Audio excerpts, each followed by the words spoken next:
Maalano jedhee nyaata isa dhugaatii jenna. Bareedu kun tiyyaako. Baay'ee bareeda dhugaa. Baay'ee namatti tola miti.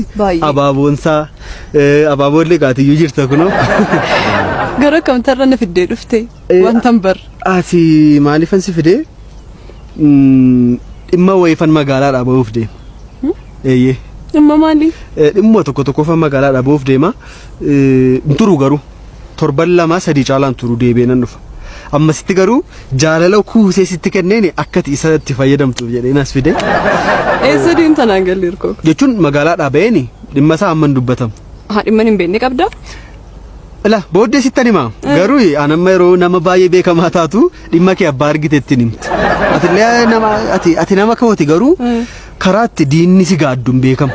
Kanaaf nuti dhoksatanaanis. Si dhoksuutu hin taane akkasiif eeggachuuti wantichi. Maaliif anamma lafa dhaqu gaafa namni baruu tarii karaa irratti waan mudachuu danda'a seedu sodaa kooti malee waan biraa miti yeroo nama beekamaa taatu isa yaaddofta. Beekamaa ta'uu isa rakkinnis. Baay'ee kanaaf jedheen inuman deema hin turummoo. Deebi'een dhufa ammasitti immoo adara.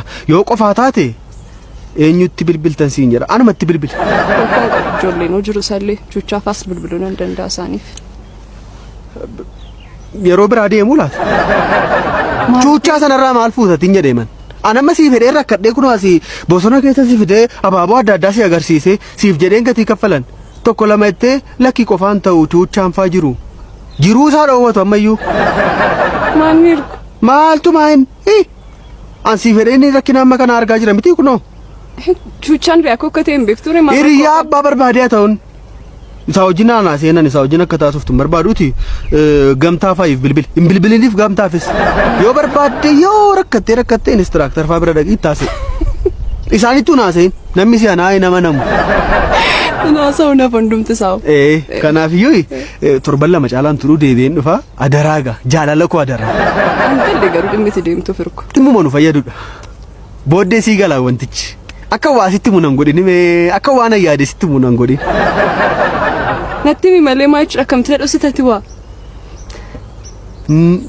Tiyyaa dhiisi. Sittani maati booddeen bartaatiyyuu yeroo mannaqee deebi'u waan gaariidha wantichi immoo waanuma lammaan keenya fayyadudha. Gajattee ta'u of eeggadhu garuu. Rakkoon qabu maali? An baay'een of eeggadha. Baay'ee an nama akka koo of eeggatu hin jiru. Eeggatamne? Waan baay'ee irraan of eeggadhu. Kunoo kanarraa yoo of eeggadhee jiraachaa jiru. Inni kaan maal ulfaata jetteetu.